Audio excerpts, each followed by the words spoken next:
স্বাধীনতা চেয়েছিলেন, পেয়ে গেছেন। এখন আবার ডাকাতি কেন?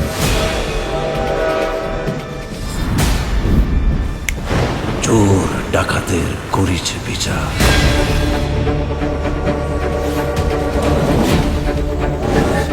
কংস ধর্মরাজ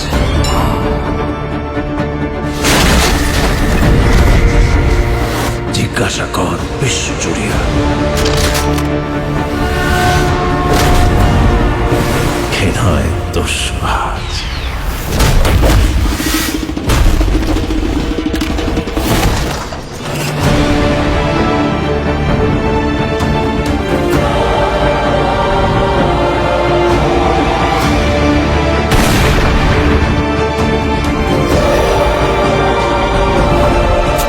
এই স্বাধীন ভারতে এটাই তো আমার